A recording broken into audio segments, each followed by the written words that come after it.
मुंबई में इंडिया गठबंधन की होने वाली बैठक में 48 घंटे से कम का वक्त बचा है। विपक्ष की इस बैठक में शीट शेयरिंग के फॉर्मूले पर बात बन सकती है।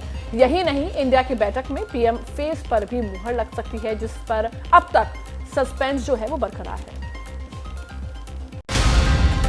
लोकसभा चुनावों से पहले इंडिया गठबंधन बीजेपी के खिलाफ लगातार माहौल बना रहा है। मुंबई में 31 अगस्त और 1 सितंबर को विपक्षी गठबंधन इंडिया की तीसरी बैठक होने वाली है। इस बार शिवसेना इस बैठक की मेजबानी करेगी। इस बीच महाराष्ट्र कांग्रेस नेता नाना पटोले ने बताया कि इस बार की बैठक में सोनिया गांधी हिस्सा लेंगी और बैठक में इंडिया गठबंधन का लोगो जारी किया जाएगा। इंडिया अलायंस का लोगो भी डिक्लेयर किया जाएगा। महंगाई हो, बेरोजगारी हो, वो सारे हमारे मुद्दे होंगे। इस बीच विपक्ष में प्रधानमंत्री के चेहरे को लेकर घमासान मचा हुआ है। जेडीयू नेता केसी त्यागी का कहना है कि नीतीश कुमार पीएम मटेरियल हैं और किसी भी बड़े से बड़े पद के लिए योग्य हैं। बीजेपी का कहना है कि विपक्षी गठबंधन में एक अनार 100 बीमार वाले हालात हैं। नीतीश कुमार जी भी योग्य हैं। कम से कम 10 से 12 लोग इसमें पीएम के उम्मीदवार हैं। बहरहाल मुंबई में होने वाली विपक्षी गठबंधन की बैठक की तैयारियां जोरों शोरों से चल रही हैं। नेताओं का दावा है कि इस बार मुंबई से कोई बड़ा मैसेज देश की जनता को जाएगा। जेपी नड्डा ने आज शाम 5 बजे बीजेपी महासचिवों की बैठक को बुलाने वाले हैं, जिसमें आने वाले चुनावी राज्यों के लिए जीत की रणनीति पर मंथन होगा। इस बीच ममता बनर्जी के एक बयान ने सियासी हलकों में खलबली मचा दी है। 5 राज्यों में होने वाले विधानसभा चुनावों के लिए बीजेपी जीत की हर मुमकिन कोशिश कर रही है। दिल्ली से लेकर चुनावी राज्यों तक बीजेपी की ब्रिगेड कांग्रेस का तिलिस्म तोड़ने का मन बना चुकी है। आज दिल्ली में जेपी नड्डा की अध्यक्षता में बीजेपी के महासचिवों की एक बैठक होने वाली है। इधर कोलकाता में पश्चिम बंगाल की मुख्यमंत्री ममता बनर्जी ने लोकसभा चुनावों को लेकर बड़ा दावा किया है। ममता बनर्जी का कहना है कि इसी साल लोकसभा में चुनाव कराए जा सकते हैं और आरोप लगाया कि बीजेपी ने प्रचार के लिए सभी हेलीकॉप्टर बुक कर लिए हैं। আমার তো এখন সন্দেহ হচ্ছে এরা ডিসেম্বরেই না পার্লামেন্ট ইলেকশন করে দেয়, জানুয়ারিতেও করে দিতে পারে। এদের কোনো বিশ্বাস নেই। সব হেলিকপ্টার বুক করে নিয়েছে যাতে কোনো পলিটিক্যাল পার্টি কোনো হেলিকপ্টার না পায়। ममता बनर्जी यही नहीं रुकी। उन्होंने कहा कि बीजेपी पूरे देश में नफरत फैला रही है। अगर ऐसी पार्टी दोबारा सत्ता में आएगी तो पूरे देश में नफरत भर जाएगी। बहरहाल ममता बनर्जी के इस दावे में कितना दम है ये आने वाला वक्त बताएगा। फिलहाल बयान पर सियासी घमासान लगातार जारी है। वहीं 5 राज्य में होने वाले विधानसभा चुनाव के मद्देनजर आज इलेक्शन कमीशन की एक टीम मिजोरम जाएगी। 5 राज्यों में होने वाले विधानसभा चुनावों के लिए तैयारियां तेज हो गई हैं। आज इलेक्शन चुनाव आयोग का दल मिजोरम का दौरा करेगा। सूत्रों का कहना है कि मुख्य चुनाव आयुक्त राजीव कुमार और चुनाव आयुक्त अनूप चंद्र पांडे और अरुण गोयल 29 अगस्त से 31 अगस्त तक आइजोल में ही रहेंगे। माना जा रहा है कि अक्टूबर के बाद तारीखों का ऐलान हो सकता है। मध्य प्रदेश में 6 जनवरी तक, छत्तीसगढ़ में 3 जनवरी, तेलंगाना में 16 जनवरी, राजस्थान में 14 जनवरी तो मिजोरम में 17 दिसंबर तक नई सरकार का गठन होना है। इसके बाद चुनाव आयोग सितंबर के पहले सप्ताह में मध्य प्रदेश और राजस्थान में चुनावी तैयारियों का जायजा लेने के लिए जाएगा। हालांकि चुनावी कार्यक्रमों की घोषणा से पहले निर्वाचन आयोग के लिए चुनावी राज्यों का दौरा करना सामान्य सी बात है। मध्य प्रदेश, छत्तीसगढ़, तेलंगाना, मिजोरम और राजस्थान में विधानसभा चुनाव अक्टूबर और नवंबर में होने की संभावना है। आयोग ने पिछले सप्ताह छत्तीसगढ़ का दौरा किया था ताकि चुनावी तैयारियों की जानकारी ली जा सके। बात अब राजस्थान की, जहां पर विधानसभा चुनाव के लिए काउंटडाउन शुरू हो चुका है। हारी हुई सीटों पर जीत का सूखा खत्म करने और गुटबाजी रोकने के लिए बीजेपी नारियल वाला दांव खेल रही है। ये दिलचस्प रिपोर्ट आपको दिखाते हैं।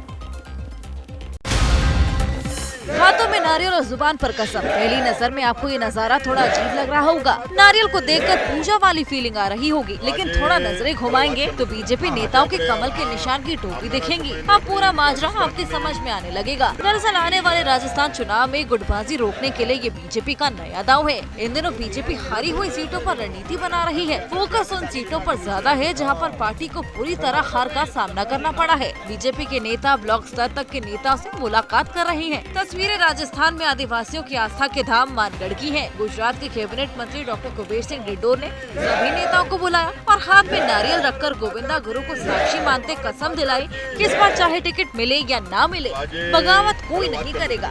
टिकट मिलता है तो ठीक, नहीं मिलता तो सभी पार्टी के उम्मीदवार को जीत दिलाने की भरपूर कोशिश करेंगे। बहरहाल बागीदौरा विधानसभा सीट कांग्रेस के कब्जे में है। यहाँ से जल संसाधन मंत्री महेंद्रजीत सिंह मालवीय विधायक हैं, जिसे बीजेपी हर हाल में इस बार जीतना चाहती है। और अब बात बिहार की, जहां पर एक बार फिर से जातिगत जनगणना पर सियासत तेज हो गई है। तेजस्वी यादव ने जातिगत जनगणना का जिक्र कर बीजेपी पर हमला बोला तो लालू यादव को भी उनका साथ मिला। बिहार में जातिगत जनगणना को लेकर सियासत फिर तेज हो गई है। मामला सुप्रीम कोर्ट में भी है, लेकिन बिहार के डिप्टी सीएम तेजस्वी यादव ने बीजेपी को घेरते हुए पूरे देश में जातीय जनगणना करवाने की मांग कर दी। इतने ही अगर पक्षधर हैं तो देश भर में करा ले, किसने रोका था? हम लोग तो गए थे मांग करने। जातीय जनगणना के मुद्दे पर लालू यादव ने भी तेजस्वी का साथ दिया और बीजेपी को जातीय जनगणना के खिलाफ बताया। बीजेपी तो विरोधी है, पूरी तरह से नहीं चाहता है बीजेपी और संघ, ये दोनों। एक तरफ लालू और तेजस्वी ने जातिगत जनगणना को लेकर बीजेपी को घेरा तो बीजेपी के राज्यसभा सांसद सुशील मोदी ने पलटवार किया। अगर कोई सर्वे कराता है तो वो उसके लिए स्वतंत्र है और पटना हाईकोर्ट ने भी यही कहा कि राज्य को अधिकार है, सेंसस नहीं करा सकते लेकिन सर्वे करा सकते हैं। दरअसल जातीय गणना को लेकर सुप्रीम कोर्ट में फिर सुनवाई हुई, जिसमें सरकार ने दलील दी कि जनगणना का अधिकार राज्यों के पास नहीं है, जिसके बाद याचिकाकर्ता ने डेटा रिलीज करवाने की मांग की थी।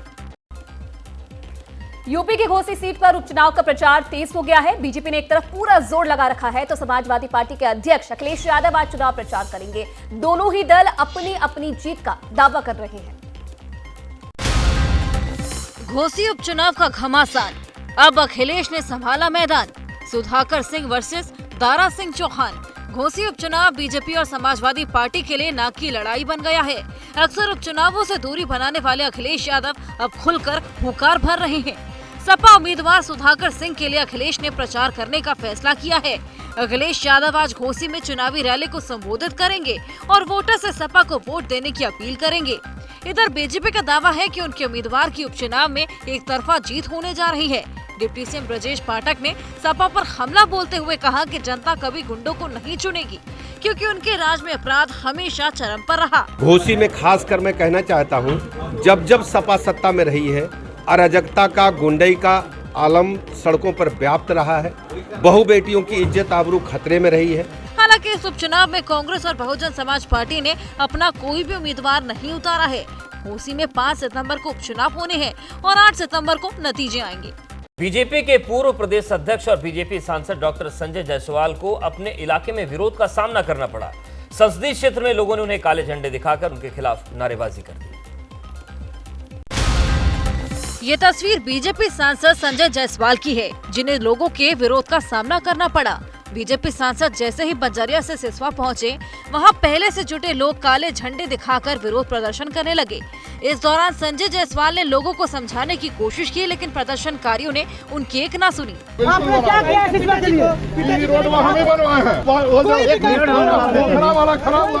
विरोध प्रदर्शन के दौरान लोगों ने हाथों में पोस्टर और बैनर ले रखे थे, जिन्होंने आरोप लगाया कि इलाके की सड़क पिछले 2 सालों से गड्ढों में तब्दील है, जिस पर 2 से 3 फीट तक पानी भरा रहता है। अगर सड़क का विकास हुआ होता तो सांसद साहब आज आ रहे हैं, हम लोग जिस सड़क से जाते हैं उस सड़क पर पैदल चल के दिखाते, हम समझ जाएंगे बेतिया में विकास। हालांकि बीजेपी सांसद ने दावा किया कि जिस सड़क के लिए ग्रामीण विरोध कर रहे थे, वो सड़क जल्द ही बनकर तैयार हो जाएगी। अगले साल लोकसभा के चुनाव भी होने हैं और जनता ने नेताओं से हिसाब मांगना शुरू कर दिया है।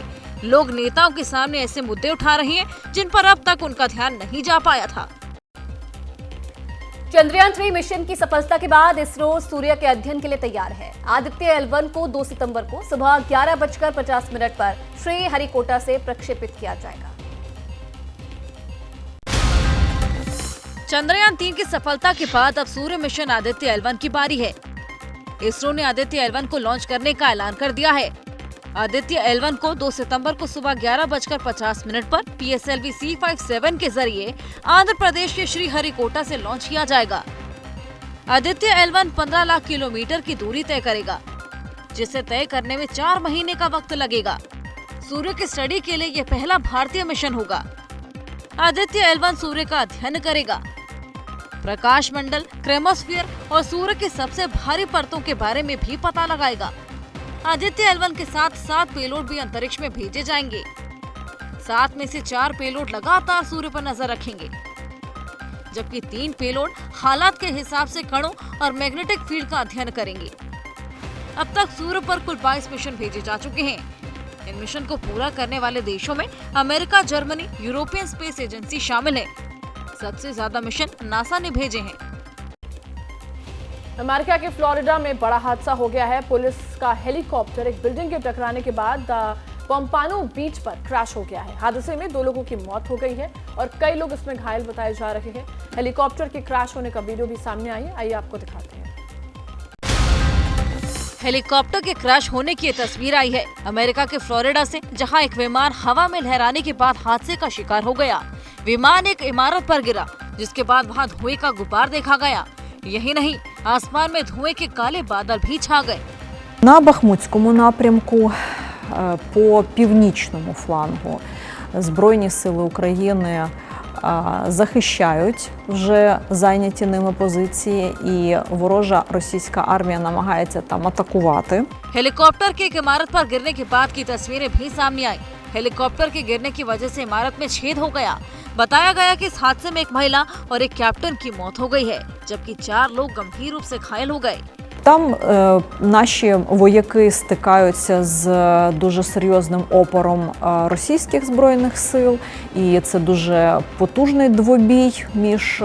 बताया गया कि हेलीकॉप्टर इमरजेंसी कॉल आने के बाद मदद के लिए जा रहा था, तभी हादसे का शिकार हो गया।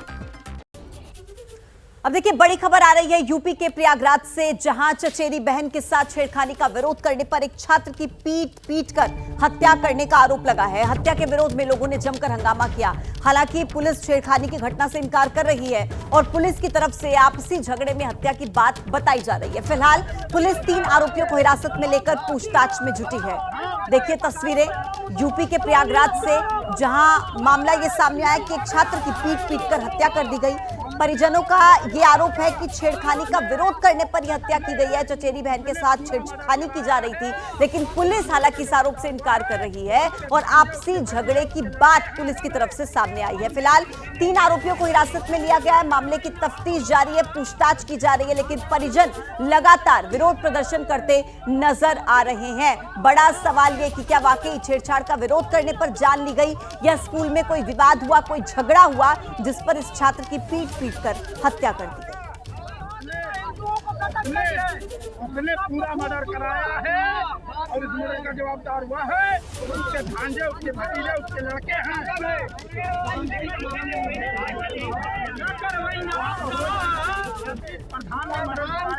तो देखिए किस तरीके से यहाँ पर परिजन विरोध कर रहे हैं, गुस्से में हैं, आक्रोशित हैं। एक छात्र की जान ले ली गई। आखिर वजह क्या रही इसके पीछे, ये पूछताछ के बाद सामने आएगा। जब कार्रवाई होगी आगे तब पता लगेगा। लेकिन फिलहाल आरोप ये लग रहा है कि चचेरी बहन के साथ छेड़खानी का विरोध करने पर हत्या की गई है। और ज्यादा जानकारी देंगे मेरे सहयोगी मोहम्मद मोइन, इस वक्त फोन लाइन पर जुड़ गए हैं। मोइन, ये पूरा मसला क्या है? छेड़खानी का विरोध करने पर जान ली गई या स्कूल में कोई विवाद हुआ था? क्या जानकारी मिल रही है?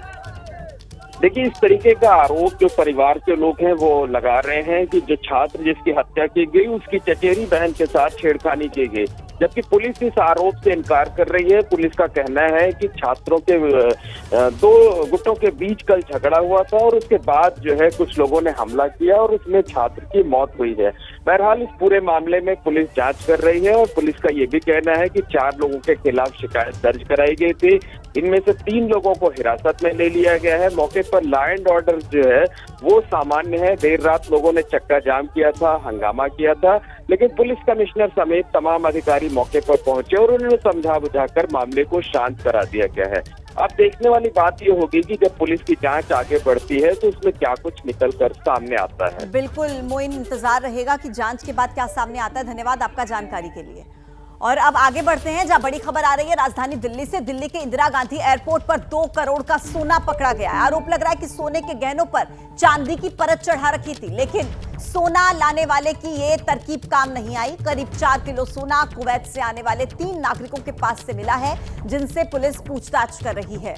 देखिए ये तस्वीरें, चांदी की परत चढ़ा रखी थी सोने पर, लेकिन ये जो तरकीब थी उनकी वो काम नहीं आई और पकड़ा गया सोना आईजीआई एयरपोर्ट पर जब्त किया गया है। करीब कीमत 2 करोड़ रुपए बताई जा रही है। सोने के गहने हैं ये, जो आपको चांदी की परत के साथ इस वक्त तस्वीर में नजर आ रहे हैं। 3 लोगों को पुलिस ने हिरासत में लिया है, मामले की जांच जारी है। दिल्ली के इंदिरा गांधी एयरपोर्ट पर देखिए ये सोना पकड़ा गया है। आपको बताएं कि चांदी की परत चढ़ा रखी थी, हालांकि बाद में जब जांच हुई तो पता लगा कि ये सोना था और 2 करोड़ इसकी कीमत थी। दिल्ली के इंदिरा गांधी एयरपोर्ट से पूरा मामला सामने आया है और आपको बताएं कि 4 किलो का सोना कुवैत से आने वाले 3 नागरिकों के पास से मिला है और फिलहाल पुलिस ने हिरासत में ले लिया है। मामले की जांच जारी है। ये तस्वीर आप देख लीजिए, ये जो आपको गहने यहां पर नजर आ रहे हैं ये चांदी के नहीं बल्कि सोने के हैं, जिन पर चांदी की परत चढ़ाई गई है गुमराह करने के लिए। बड़ी खबर आपको दे, संदीप दीक्षित का केजरीवाल पर हमला। बीजेपी के एजेंट के रूप में काम कर रही है आम आदमी पार्टी। पंजाब सरकार के पैसे से राजनीति करने का आरोप लगा रहे हैं संदीप दीक्षित। और देखिए सीधे तौर पर केजरीवाल पर यह जुबानी वार किया है, कहा कि बीजेपी के एजेंट के रूप में काम कर रही है आम आदमी पार्टी। और साथ ही साथ पंजाब सरकार का भी जिक्र करते हुए उन्होंने कहा कि पंजाब सरकार के पैसे से राजनीति की जा रही है।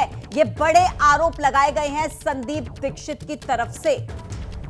तो देखिए बीजेपी के एजेंट के रूप में आम आदमी पार्टी काम कर रही है, ऐसा आरोप संदीप दीक्षित की तरफ से लगाया गया। शीला दीक्षित के बेटे हैं संदीप दीक्षित, जिन्होंने अरविंद केजरीवाल पर यह जुबानी हमला करते हुए आरोप लगाया है।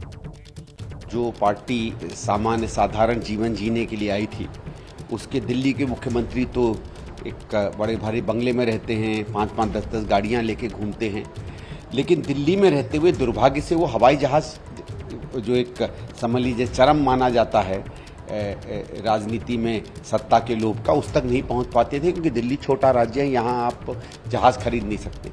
ये एक सत्ता के अंदर का जब लालच और सत्ता के अंदर की ऐश करने की एक आदत पड़ जाती है ना, तब ये चीज़ें होती हैं।